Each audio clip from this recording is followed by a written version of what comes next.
கணினிக்கு முக்மினீன்கிற இன்றைய நாளில் தராவிகள் ஓதப்பட்ட சூரா அம்பியா, சூரா ஹஜ் என்கிற 2 வசனத்தில் 2 அத்தியாயங்களில் சூறாக்களில் அல்லாஹு ஜல்ல ஷானஹு தஆலா கோர்வையான ஒற்றுமையான ஒரு விஷயத்தை பேசியிருக்கிறான் என்று பார்க்கிற பொழுது அது மறுமை சார்ந்த ஒரு விஷயமாக இருக்கிறது. சூரா அம்பியாவிலும் சரி, சூரா ஹஜ்ஜிலேயும் சரி, கியாமத் தொடர்பான நிறைய செய்திகளை அல்லாஹ் பேசியிருக்கிறான்.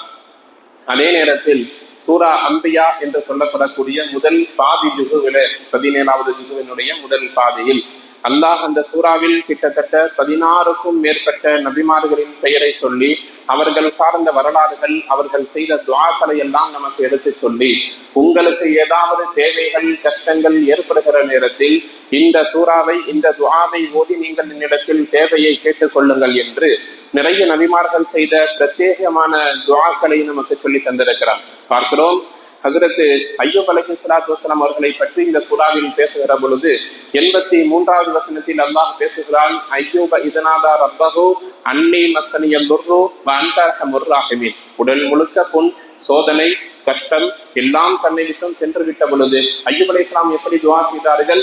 ரப்பி அன்னி மஸ்ஸனியல் துர்ரு வ அன்த அர்ஹமுர் ராஹிமீன். எனக்கு ஒரு கஷ்டம் வந்திருக்கிறது, நீ இரக்கம் காட்டக்கூடியவன், யா அல்லாஹ் எனக்கு இரக்கத்தை காட்டுவாயாக என்று அய்யூப் அலைஹிஸ்ஸலாம் துஆ செய்தார்கள் என்று அல்லாஹ் சொல்லுகிறான். நோக்கம் என்ன?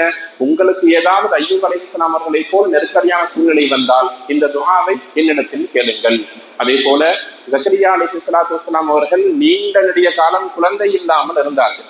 ஜக்கரியா அலைஹிஸ்ஸலாம் அவர்களுக்கு ஜக்கரியா இதனாதா ரப்பஹு அன்னி மஸ்ஸனியல் துர். ஜக்கரியா அலைஹிஸ்ஸலாம் அவர்கள் கேட்பார்கள், ரப்பி லா ததர்னி ஃபர்தன் வ அன்த கைருல் வாரிஸீன். என்னை இந்த துன்யாவில் சந்ததியற்றவனாக தனியானவனாக ஆக்கிவிடாதே, என்னுடைய பெயரை சொல்லக்கூடிய என்னுடைய வாரிசு துன்யாவில் இருக்கணும், நீ வாரிசுகளை வழங்கக்கூடியவனில் சிறந்தவனாக இருக்கிறாய், எனக்கு ஒரு வாரிசை ஏற்படுத்தி கொடு என்று ஜக்கரியா அலைஹிஸ்ஸலாம் அவர்கள் துஆ செய்தார்கள் என்று இந்த சூறாவினுடைய 87வது வசனத்தில் பேசுகிறார். அதே போல பார்க்கிறோம், லா இலாஹ இல்லா அன்த சுப்ஹானக இன்னி குன்து மினல் ஸாலிமீன். யூனுஸ் அலைஹிஸ்ஸலாம் அவர்கள் மீனுடைய வயிற்றில் சென்ற பொழுது அவர்கள் என்ன செய்தார்கள்?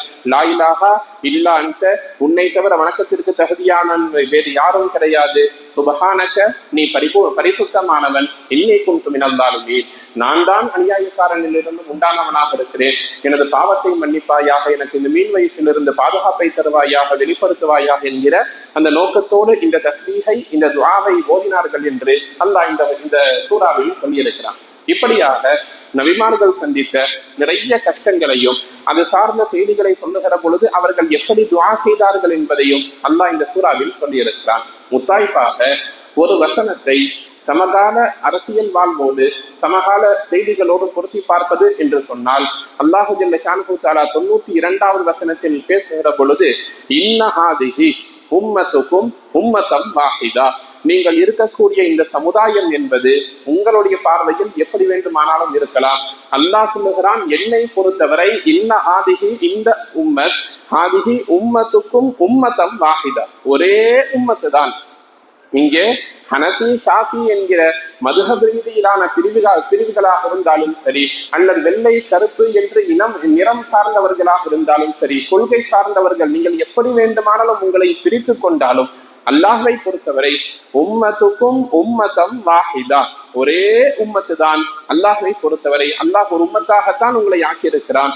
நீங்கள் பிரிந்து விடாதீர்கள், நீங்கள் கலைந்து சென்று விடாதீர்கள், நீங்கள் கருத்து வேறுபாடு கொள்ளாதீர்கள்.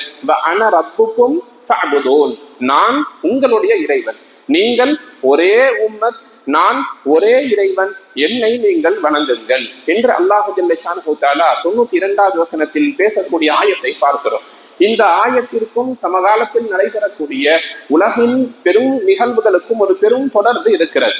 நமக்கெல்லாம் தெரியும், செய்திகளில் கடந்த 2 நாட்களாக அரபு நாடுகளை சூழ்ந்துள்ள போர் சார்ந்த விஷயங்களை நாம் பார்க்கிறோம். அரபு நாடுகளாக இருக்கக்கூடிய Saudi Arabia, Israel, Saudi Arabia, Palestine, இன்னும் அரபு வளைகுடாவை சேர்ந்த எல்லா நாடுகளிலேயும் போர் மேகங்கள் சூழ்ந்திருக்கிறது. ஒருவரை ஒருவர் தாக்கிக் கொள்ளுகிறார்கள். ஒரு பள்ளிக்கூடத்தில் 50க்கும் மேற்பட்ட குழந்தைகள் கொல்லப்பட்டிருக்கிறார்கள். இஸ்லாமிய தலைவர்கள் கொல்லப்படுகிறார்கள் என்கிற செய்தி தொடர்ந்து வந்து கொண்டிருக்கிறது. இப்பொழுது நாம் இந்த ஆயத்தை அந்த விஷயங்களோடு எப்படி தொடர்பு படுத்தி பார்க்கிறோம் என்று சொன்னால், அல்லாஹ் இந்த வசனத்தில் பேசுகிற பொழுது என்ன சொல்லுகிறான்? நீங்கள் கருத்து வேறுபாடு கொண்டு முரண்பட்டு செல்லாதீர்கள், அது உங்களுக்கு நன்மை அல்ல என்று சொல்லுகிறார். நாம் பார்க்கிறோம், எதிரிகள் இஸ்லாமியர்களை தாக்குகிறார்கள். இது ஒரு புறம் அரசியல் சார்ந்த நிகழ்வு. அமெரிக்காவோ இஸ்ரேலோ இஸ்லாமிய நாடுகளாக இருக்கக்கூடிய ஈரானை தாக்குகிறதுன்னு சொன்னா அது எதிரிகள் இஸ்லாமியர்கள்ங்கிறது வேறு. ஆனால் இன்னொரு பக்கம் பார்க்கிறோம், ஈரான் ஒரு இஸ்லாமிய நாடு, அதே போல குவைத் ஒரு இஸ்லாமிய நாடு, இஸ்லாமிய நாடு இன்னொரு இஸ்லாமிய நாடை தாக்குகிறது. துபாயை ஈரான் தாக்குகிறது, ஷார்ஜாவை தாக்குகிறது, சவுதி அரேபியாவை தாக்குகிறது. ஏன் இது மாதிரியான குழப்பமான ஒரு சூழ்நிலை ஏற்படுகிறது என்று பார்க்கிற பொழுது இங்கேதான் அல்லாஹ் சொன்ன இந்த வசனத்தை நாம் ஆழமாக பார்க்க வேண்டும். கொள்கையின் அடிப்படையில் இந்த சமுதாயம் பிரிந்ததுதான் இத்தனை விதமான குழப்பங்களுக்கும் அடிப்படையான காரணம். நபி ஸல்லல்லாஹு அலைஹி வஸல்லம் காலத்திலிருந்து இதற்கான விதை தூவப்பட்டு அங்கிருந்து இதனுடைய தொடர்ச்சி வருகிறது என்பதை நாம் கவலையோடு சிந்திக்க வேண்டும். ரசூலுல்லாஹ் மரணிக்கிறார்கள். அடுத்தது யார் கலீஃபாவாக வருகிறார்கள்? மக்கள் எல்லாம் ஒன்றாக சேர்ந்து அபூபக்கர் சித்தீக் ரலியல்லாஹு தஆலா அன்ஹு அவர்களை கலீஃபாவாக ஏற்று எல்லா மக்களும் அவர்களிடத்தில் பைஅத் செய்கிறார்கள். ஷியா என்கிற ஒரு சில குறிப்பிட்ட பிரிவினர்கள், அவர்கள் யார்? தற்போது ஈரானில் வசிக்கக்கூடியவர்கள். நபி ஸல்லல்லாஹு அலைஹி வஸல்லம் காலத்திலே பாரசீகம் வெற்றி கொள்ளப்படும் என்று அறிவிக்கப்பட்ட அந்த பாரசீகத்தினுடைய ஒரு பகுதியாக இருக்கக்கூடிய ஈரானில் வசிக்கக்கூடியவர்கள், அவர்கள் என்ன கொள்கையில் மாறுபட்டார்கள் சொல்லி சொன்னால், ஹிலாஃபத் என்பது நபி ஸல்லல்லாஹு அலைஹி வஸல்லம் அவர்களுக்கு பின்னால் அவர்களுடைய குடும்பத்தை தான் சார வேண்டும். அதாவது அலி ரலியல்லாஹு தஆலா அன்ஹு அவர்கள் முதல் கலீஃபாவாக வந்திருக்க வேண்டும். அவர்களிடத்திலிருந்து அபூபக்கர் சித்தீக் ரலியல்லாஹு தஆலா அன்ஹு அவர்கள் இந்த கலீஃபாவின் பொறுப்பை எடுத்துக்கொண்டார்கள் என்கிற குழப்பத்தை முதலில் ஷியாக்கள் கொண்டு வந்ததுதான் அரபு தேசங்களுக்கு மத்தியில் இருக்கக்கூடிய இந்த ஒற்றுமையற்ற தன்மை. எனவே இவர்கள் ஷியாக்களுடைய கொள்கை என்ன?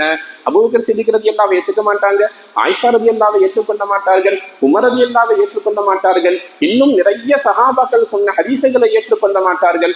இப்படியாக நிறைய கருத்து வேறுபாடுகள் முரண்பாடுகள் கொண்டதன் காரணமாக அந்த கருத்து முரண்பாடுகள் கொள்கை அளவில் இருந்து கொஞ்சம் கொஞ்சமாக மாறி மாறி அரசியல் ரீதியாக உள்ளே வந்து 1500 வருஷத்துக்கு பின்னாடி பார்க்கிற பொழுது ஒரு முஸ்லீம் நாடு இன்னொரு முஸ்லீம் நாட்டை தாக்குகிறது. வெளியே இருந்து பார்க்கிறவங்க என்ன செய்யறாங்க?